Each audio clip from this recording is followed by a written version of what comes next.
د لغمان مرستیال والي د نورستان له والي سره ګډه ناسته ترسره کړه. نن د چهارشنبې په ورځ د لړم په 14مه نیټه د نورستان والي عبدالغفور ملکزي لغمان ته د سفر پرمهال د دې ولایت له مرستیال والي الحاج شهزاده مظلوم سره په داسې حال کې ولیدل چې پرمهال د ولایتي شورا رئیس عتیق الله عبدالرحیمزي په ختیځ کې د ملګرو ملتونو د سیاسي دفتر د بېلو برخو مسوولینو او یو شمېر رئیسانو ګډون کړی و.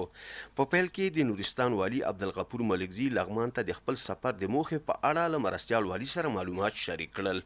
نوموړي د دواړو ولایتونو په ګډې هررخیزې همغږۍ د ټینګار سربېره یادونه وکړه چې نن یې د غربي نورستان له هغو اوسېدونکو سره په ګډه غونډه کې ګډون کړی و چې په ختیځ کې د یو نامه له لوري ترتیب شوې وه. ملکزي د لغمان له ولایتي مسوولینو مننه وکړه چې تل د نورستان ولایت د 3 ولسوالیو نورګرام، منډول او دواب اوسېدونکو ته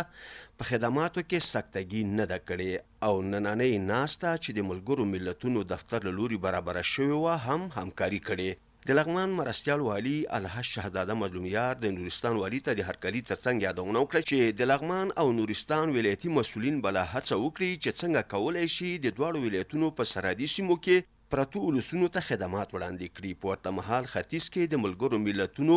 د سیاسي دفتر یعنې یو نامه استازي ډاکټر ایمل صافي وویل چې نن د غربي نورستان 3 ولسوالیو یو شمېر اوسېدونکو لپاره هغه ناسته برابره کړې وه چې پر مهال دوی خپلې ستونزې مخامخ د یاد ولایت له مسوولینو سره شریکې کړې. هغه په دغه برخه کې د لغمان ولایت له مسوولینو مننه وکړه چې د ناستې او په نورو برخو کې هر اړخیزه همکاري او ملاتړ ترسره کړ.